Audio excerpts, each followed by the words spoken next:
Welcome to the Croud Academy. Thanks everyone for joining the Dynamic Creative webinar. My name is Maria Evrenos and I'm the Creative Production Lead at Croud. And my role is very much focused around cross-channel innovation and kind of how we can be, as the creative element of a campaign, drive performance with new approaches. So that's why Dynamic Creatives is really exciting, because it really combines the talent of so many different teams to create something that's really effective. Yeah, I'm really excited to go through this today. It's a introduction. So I don't know how much experience you have with Dynamic Creatives, but even if you've never done it before, hopefully there's some good principles. And then if you have done it somewhat in the past, then hopefully there'll be some new ideas sparked, or maybe some different approaches that will still be useful. The agenda for today, just going to quickly go why we use Dynamic and what it is. And then I want it to be really practical and really really unpacking how it's done, so it doesn't feel like this big project where it's kind of mysterious and but who does what, I want to really break it down for you guys so you can understand the process behind it. And then we'll obviously try to look at examples as much as we can for display. So these are like programmatic display banners. And then also going to touch upon paid social. And then we'll dig in a bit deeper to the data tools, basically more examples, but looking at the more kind of advanced data angles that you can go down. So the big why even look into this? Why not just run the normal creatives and make a few variations? Well, we find, and this stat is from a Google case study, that there can be a really significant impact on conversion. Up to 5% was one of these case studies that I pulled this from.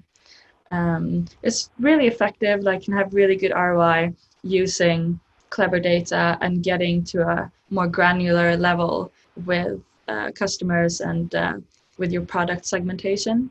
What we mean with delivering dynamic creatives, it's all about personalization and tailoring, but being able to do this at scale and using clever automation systems to be able to deliver this, because you could always make 1,000 ads, but I mean, of course, the production efficiency of that is very low, it's very expensive, time consuming, and you still wouldn't have that real-time update.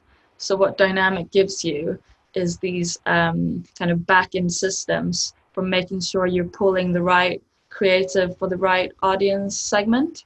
So here's an example where you have the same advertisers, so it's all Canyon bicycles, but of course they have different products, and these different products appeal to different types of audiences.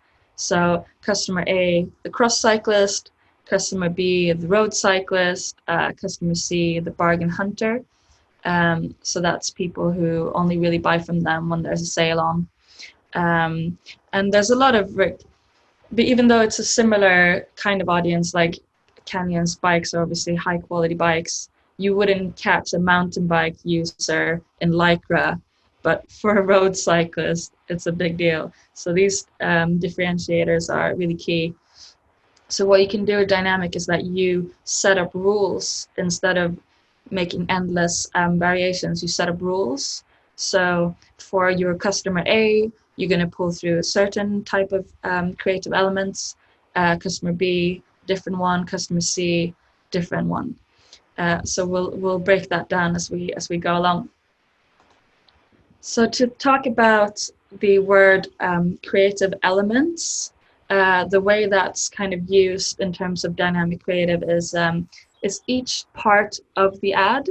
So images or videos, or any copy variations, copy size, different versions of your logo, can be different colors. So this can be like background colors, or copy colors, or like button colors. So kind of similar to the kind of testing you might do on a website design, you can do in your advertising, fonts and font weights. And then the last one that's a bit separate from this one, because we'll discuss how these creative elements are ruled either by data or by a spreadsheet or by product feeds, but also product feeds, those fields can be dynamic. So that'd be things like the price of a product or its the product name, and we'll look at that more closely. But this will give you an idea of the different elements that you can play with. And all these assets are customizable. But of course, it's like you're going to make a cake and you pull everything from your cupboard in, and you mix and match. Obviously, that's not a good idea. We're going to talk about how to make a more sensible approach to all this. But of course, it's exciting when you look at it like this and you think, oh my God, I can test and try everything. And it is really exciting. And then you have to just take a step back and contain yourself and look at the strategy and the rationale. But we'll go through that.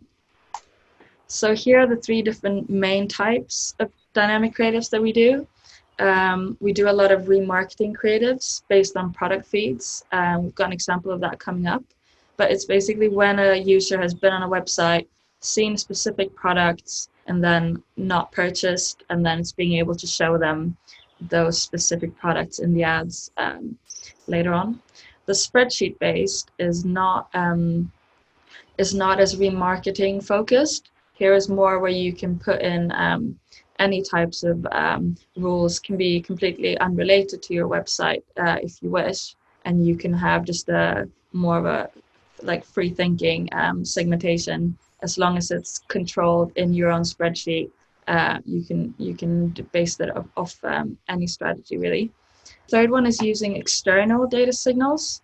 So instead of kind of basing it off the products of your website or based on your spreadsheet, these are data signals like APIs that can pull through. So this can be like, the interest rate or weather reports or sports results. So anything data that gets updated by someone else that you then pull through to use for your ads. And then we bring it all together with Google Studio. So of course, there's a lot of softwares in play, but in particular, the creative part of this is about the execution and the strategy, and then handling how all this pulls together in Google Studio. So let's first look at the product remarketing banners with the feed, using this example from Avon, which is a client of ours. Part of the strategy was looking first at their website and their website traffic and their customer audiences. And they, together with the client, of course, identified 6 different categories: makeup and hair care, gift sets, bath and home, different segments of their audience. And then we created different looks, still same kind of look and feel for the campaign, but with different imagery. And then, as you can see, the products then pull through the product feed, and then you get the information coming through there. So the price, the product name, the product imagery, and then, of course, if you click on any of these products on the adverts, you get pulled through straight to the product page. So I think we're all in this race now to get as close as we can to that kind of one-click buy, making it really seamless and easy for consumers. So I think that's why it's driving such good ROI, because it just takes out quite a lot of the friction, and it gets consumers closer to where they need to be to just be able to click on something and then have it arriving to their house in the near future. And then here is the other exciting bit, which is kind of the back end of dynamic. So this is an example of the kind of information and data that could be housed in a product feed.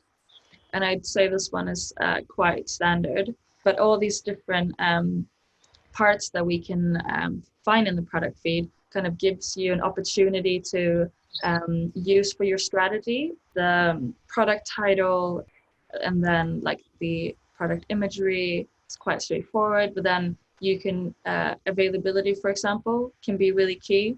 Being able to make sure that you're only pulling through products that are actually in stock, because any kind of typical advertising, if you make ads, you sell out of any of the products on your ads, well, you would probably not find out until a few days later, but also it would take a while to get that updated. But here that's already integrated, so that's a very clever thing.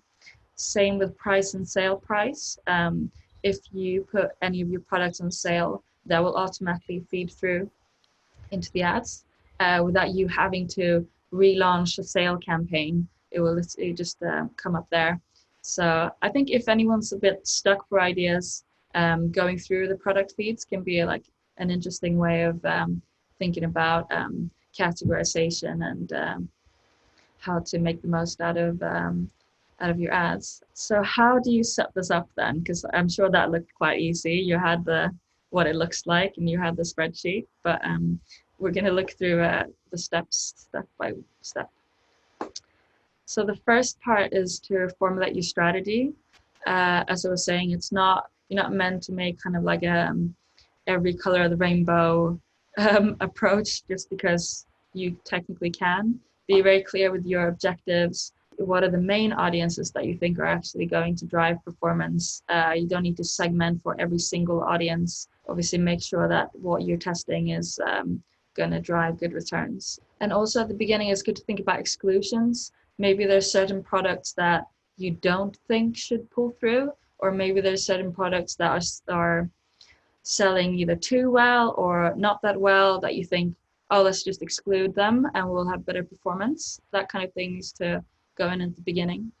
Also setting a default, because you're pulling through products, but maybe the person has only seen maybe 2 products on your website, and then you might want to pull through more than that. So what we usually do is we set a set of products that are usually like best sellers, but obviously there's different ways that you can strategize around what your default should be. But make sure you mark out a few, especially if there's anything that didn't really pull through with your data. You want to have something that will pull through. And then, yeah, just be very clear around your testing roadmap, keeping in mind what you're testing. And it might be good to test things one thing at a time and then keep that rolling. And then what needs to happen is the tagging needs to be well placed. So depending on the granularity of your ads and how you want to segment, you need to make sure that the kind of data capturing tags are where they need to be on the website and that everything is working. And this is usually done by the programmatic team or the ad operations. And then it comes to the feeds. It's really important to optimize your feeds. You don't want, for example, really long product descriptions pulling through and then being cut off, or if there's any like products that shouldn't be in there, or maybe your categorization, you thought it was good, but there was actually products in there that shouldn't be there. So just a bit of housekeeping, make sure that's all working, and have a look at what does your product images look like when they pull through. Do they have a transparent background? Do they have a colored background? Are they all like kind of lifestyle photography, or are they kind of cut out product images? And then that will have obviously an impact for your design, how your product feeds, what they look like. And then usually we work with a specialist feed provider. So we do kind of the strategic thinking around what needs to be done to the feed. And then we partner with a feed provider who implements those changes and adds columns or does that kind of configuration. And then it's sent back to us. And then, of course, comes to the designing of the ads. So what you want to think about is, of course, the layout. What information is key? How many different fields do you want to pull through? Like, do you need to classify that it is a road bike, or maybe that's information that your audience already understands from just looking at it? Maybe it's better to say something about what year it's made, or maybe you don't need that either. You can also test. It's quite interesting to see, should I pull through the price or not? And then you can kind of play with different fields, toggling them on or off. All these information need to be accounted for in terms of the layout. And that also kind of ties in with how many products you want to show. Depending on the what your products look like and the shape of them. Of course, if you have fewer products, they can be displayed bigger and you'll get more detail, but then you're compromising variety and scale. So good to have a play around with how many products you think you can show and still keeping with a nice design.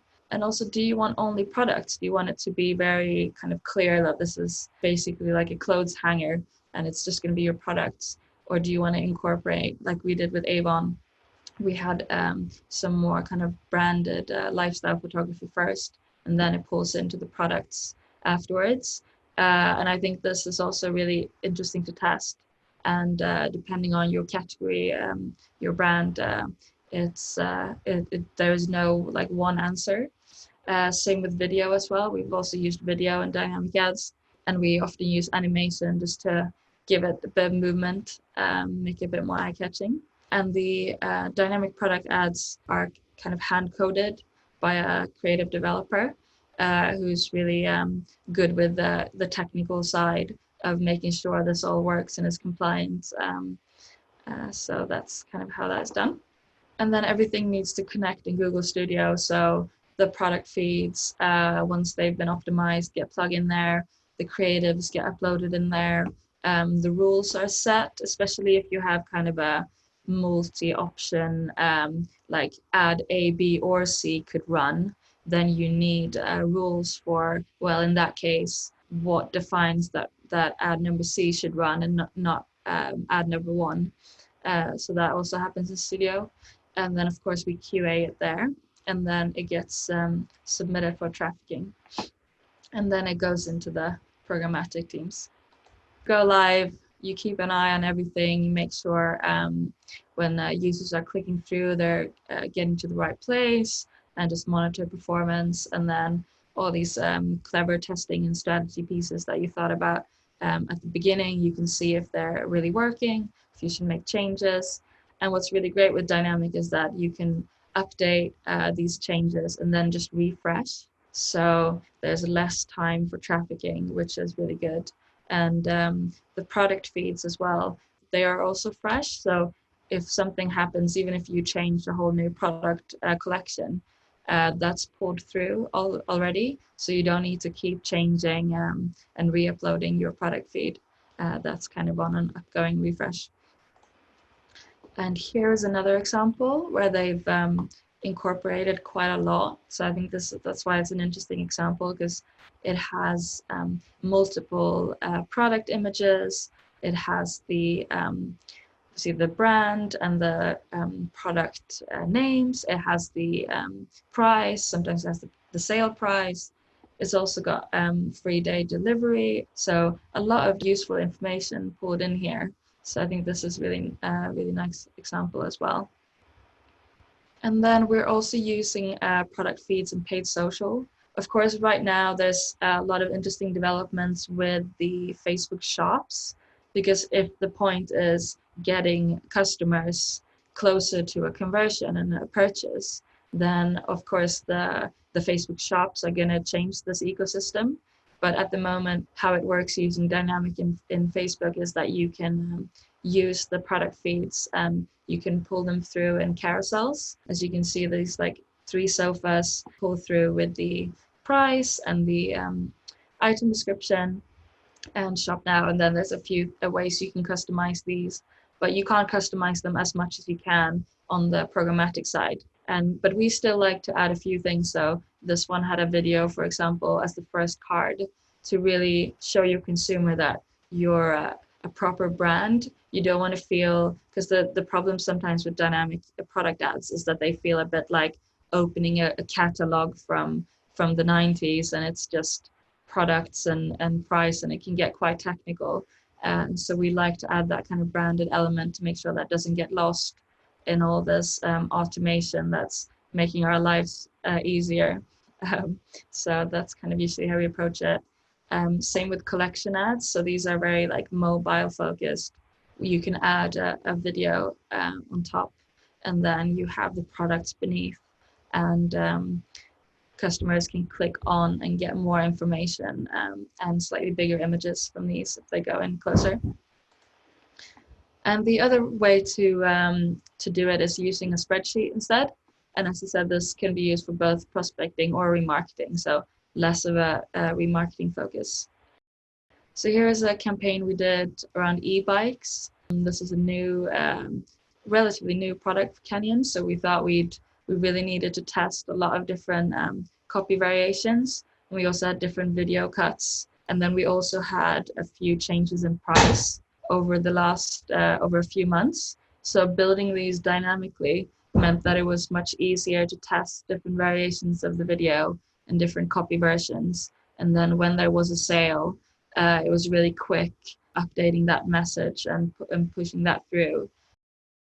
And similarly, when that sale was over, it's very quick to just go back to the previous messaging. So that's what they look like on that side. Then we have the back end.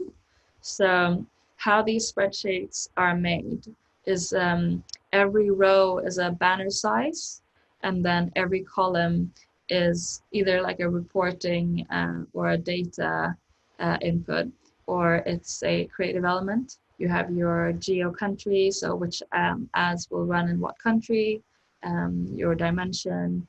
The asset library path is basically what video should be pulled through.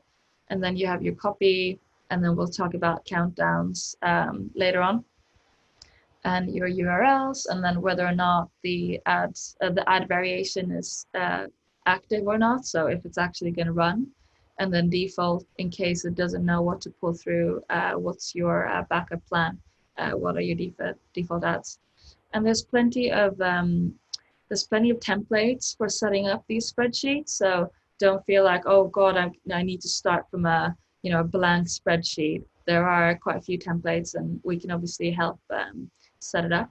And then a lot of these little things that you learn along the way get added in. So adding in character counts, for example, is obviously crucial because you're working with one layout and you don't want that layout to have to change too much just because you're changing your messaging. So you have to be pretty strict on your character counts and making sure when you're swapping creative elements that they all work. Otherwise you'll get something that looks very bad. So you need to kind of be strict, but if you can be strict and once you've learned kind of the key features, then it's really good. And then how it's done again. So most of it's the same around the strategy, thinking about how you want to set this up and why you're doing it dynamically in the first place. And the tagging is the same. And then, of course, instead of doing anything with feeds, you have to create the spreadsheets as we've gone through. And then your ads are designed. And with these, because they're not as reliant on kind of pulling through data sources, these can either be hand-coded or made with Google Web Designer. So Google Web Designer is like a free tool. It's quite similar to if you're used to something like After Effects.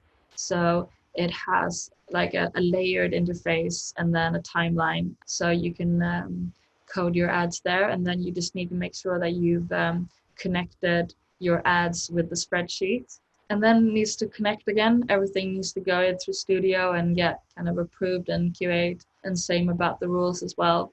If you have different variants running, you need to make sure that all makes sense and is optimized.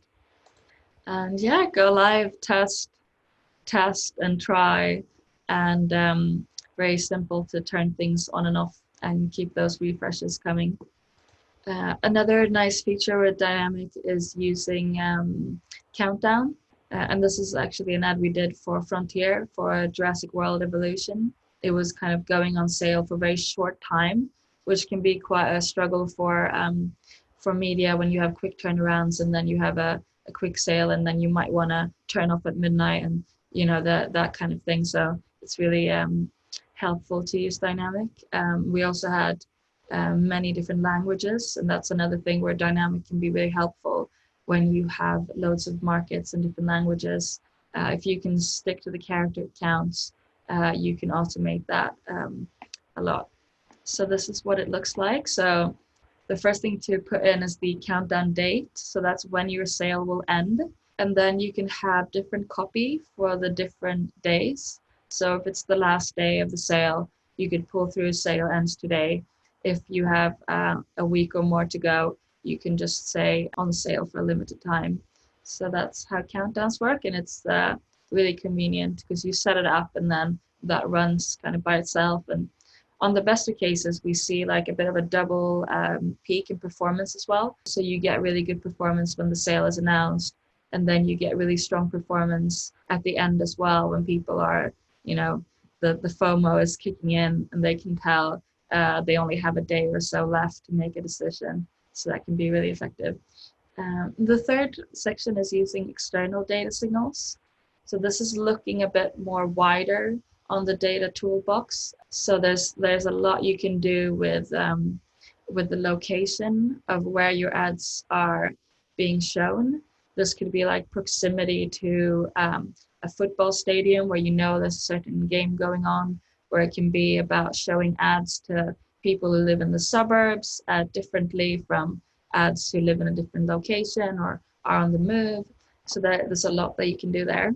And then audience as well. I think we've talked about quite a lot, tailoring your kind of ABC audiences with different creatives.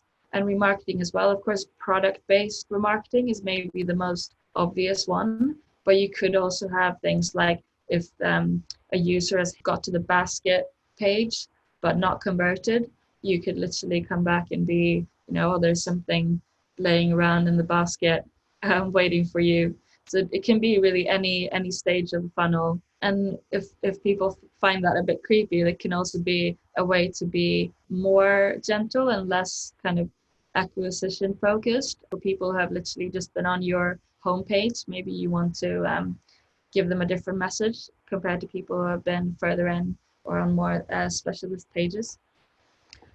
Context we'll look at in a second, but this is less about the user and more about the environment where the ad is being shown. So that's a really exciting one as well, because as we are approaching a cookieless future, there might be less of this kind of audience tracking data out there. And then context is a way to not have to track someone's personal browsing history in that way by just kind of scanning what they are looking at currently.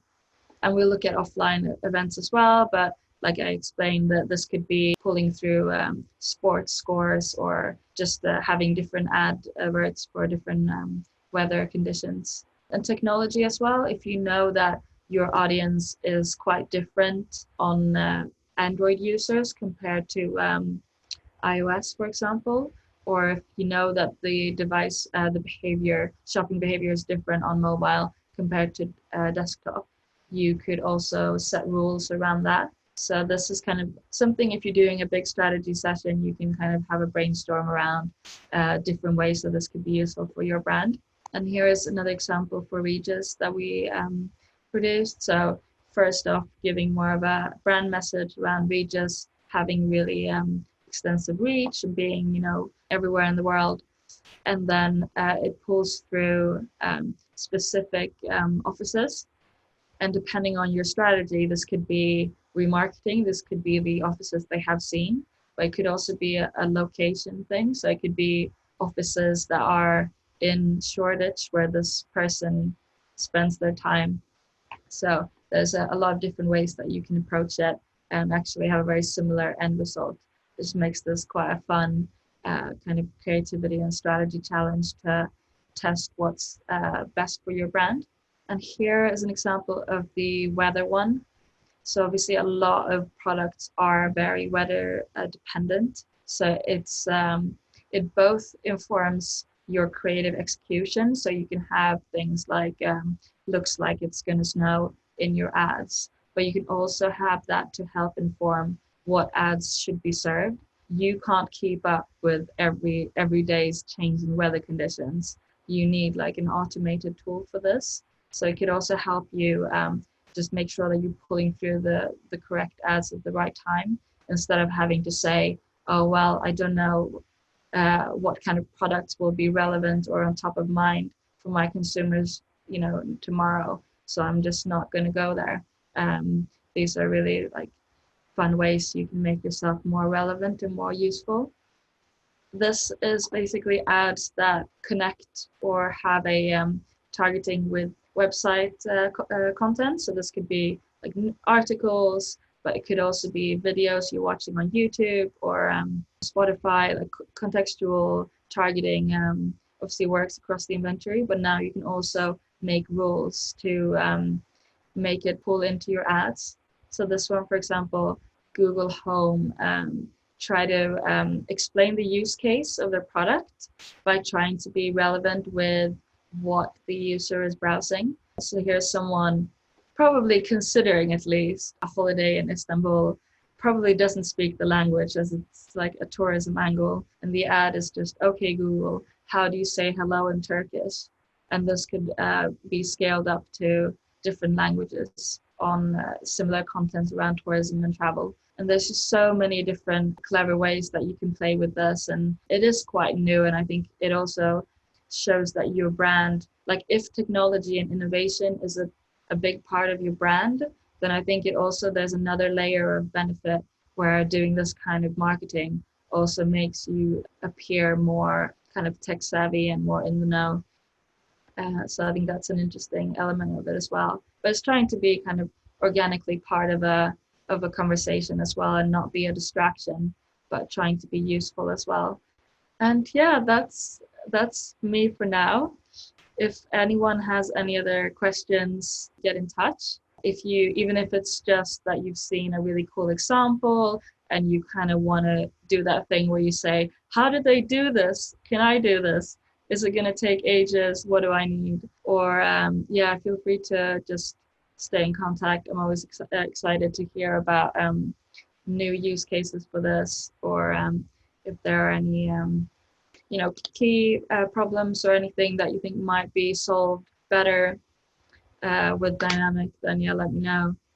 Otherwise, thanks everyone for tuning in.